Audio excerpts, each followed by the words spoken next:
What's up, BC? Back at it. This will be posted. This is for Wednesday, March 18th. We're back with the packet testing for series convergence. Hopefully you got through the nth term test okay. We're going to do 2 more tests today. Keep it a little bit slow, spread things out a little bit. So today we're going to be doing geometric test, which we already know, and then the integral test. So we'll start with the geometric test, pretty easy. So if you have a series and the series is geometric, sometimes you might not be sure whether to tell if your series is geometric or not. So if I'm given something, the first thing I'm going to do is use the nth term. I'm going to see and look at the limit as n goes to infinity and just see, all right, what's going on. So let's say I have this example down here from your packet. If I look at the limit as n approaches infinity of 1 over 8 to the n, well, I know that the bottom's getting big really fast, so this is going to 0. So by the nth term test, I know that this is not automatically divergent. So, okay, done that. The next test I'm going to always move on to is geometric. I'm going to see if the series that I have is geometric or not. So this is a pretty classic setup, 1 over 8 to the n. But if you're not sure, just get at the first couple of terms. So when n is 1, I have 1/8. When n is 2, I have 1 over 8 squared, 1 over 8 to the third, and so on. And once I see that I have a constant multiplier, I know that this series is geometric. So once I know the series is geometric, we already know for the series to converge, my multiplier that we call r, the absolute value of it has to be less than 1. So if my r here is 1/8, that is less than 1. So therefore this series converges by geometric series test.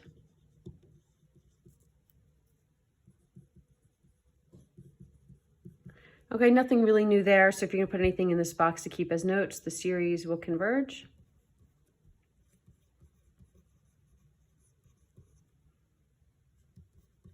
If the absolute value of r is less than 1.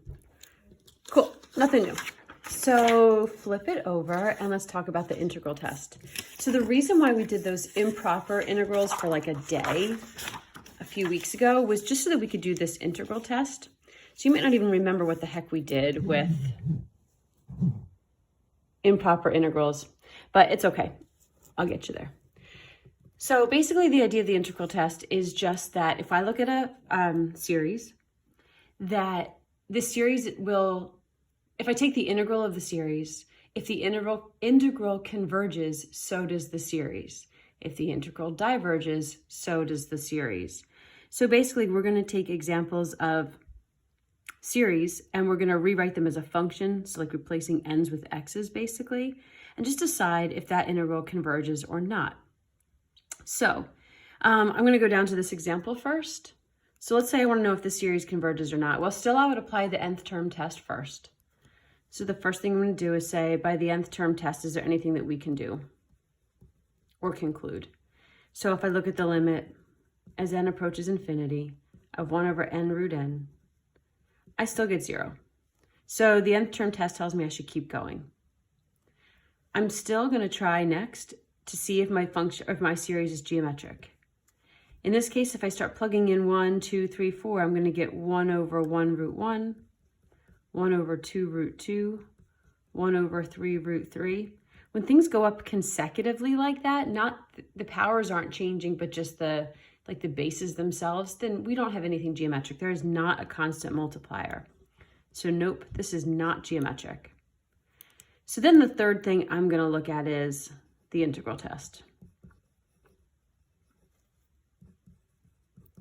So I want to look at the integral of 1 over x root x from 1 to infinity with respect to x and see what we get. So technically, this would become the integral of 1 over x to the 3/2, which I would bring up to the top as x to the negative 3/2.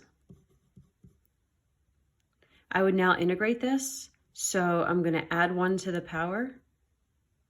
So negative 3/2 plus 2/2 is negative 1/2, and I'm going to divide by the new power. And I'm going to evaluate this from 1 to infinity. So this is the same thing as negative 2 over root x. from 1 to infinity. So I'm going to have -2 over the square root of infinity minus -2 over the square root of 1. -2 over the square root of infinity, that's a huge bottom. So this is 0, plus this is 2. So my answer is 2.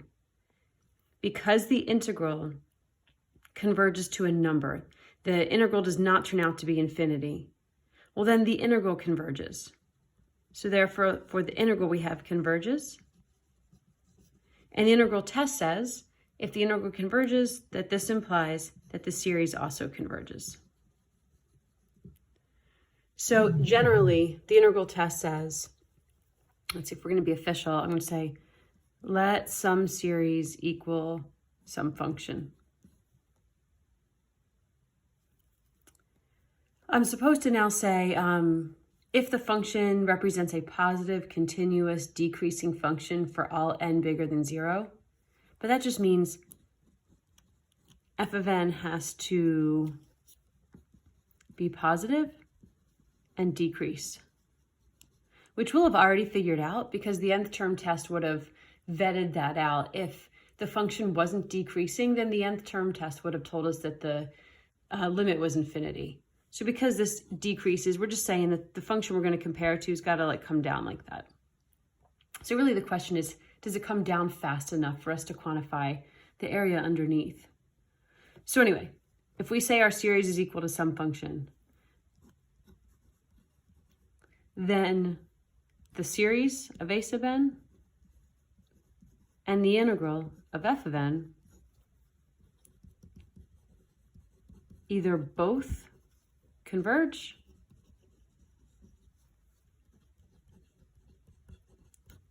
or both diverge. So again, we're going to take a series. If we're not sure what to do with it, it's not geometric. The nth term test tells us to keep going. We're going to look at the integral of that function that represents that series. And if the integral converges, then so will the series itself. So there's a trick. There's a trick to make this a lot easier. Do you remember when we talked about improper integrals and we looked at the powers and we were like, okay, if we have 1 over x squared, that converged.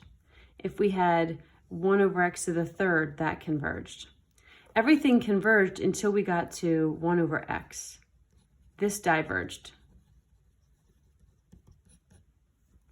So there's a way we can evaluate this a little more quickly and understand that if we're looking at a series and the power of x on the bottom is bigger than 1, then the integral is going to converge and therefore so will the series. But if we're looking at an integral whose power is the form 1 over x and the power of x is 1 or smaller, then this integral will diverge and so will the series. So this is just a little shortcut.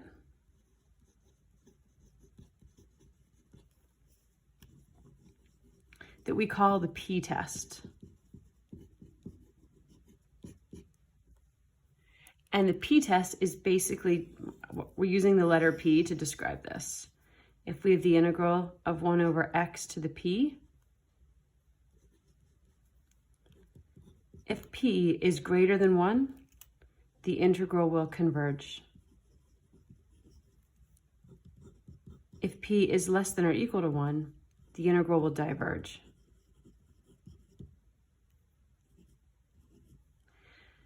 So,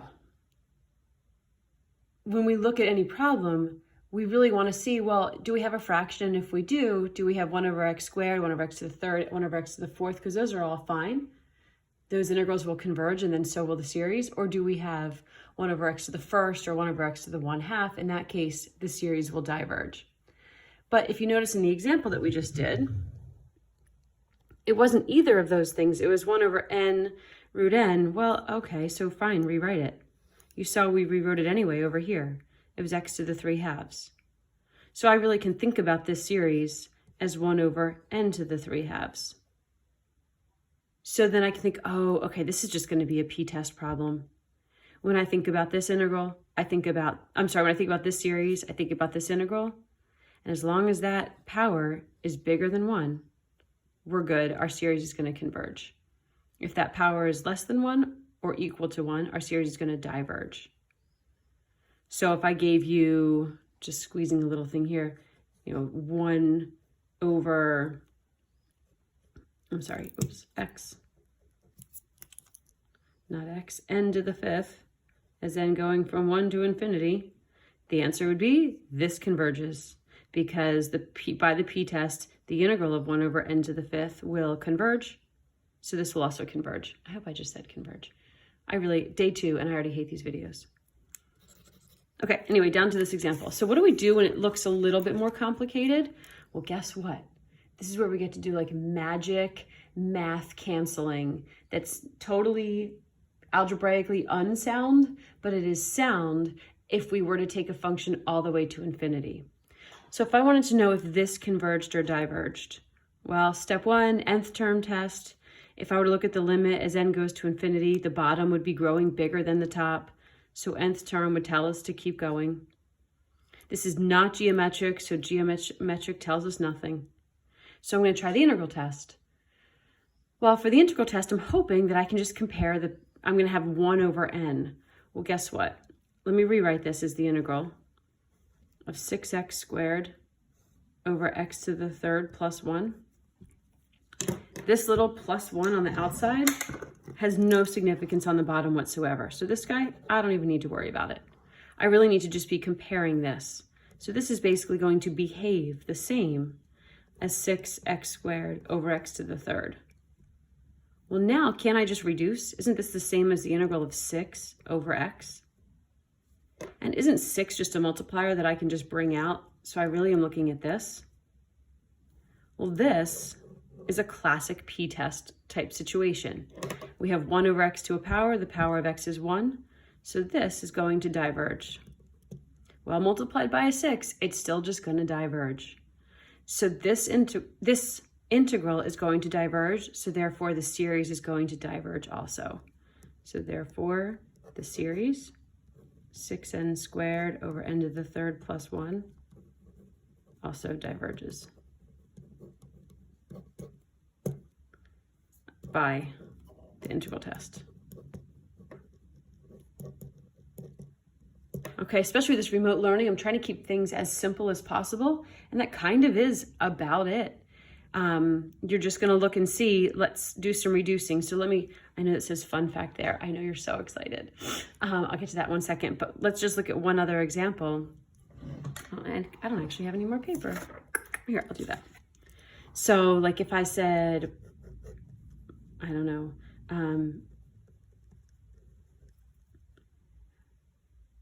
n to the 5th minus 2n over 6n to the 7th plus 3. So if that's my problem, then I'm going to say, all right, well, nth term test would tell me that the bottom is growing faster, so this limit is 0, so I should continue to look at it.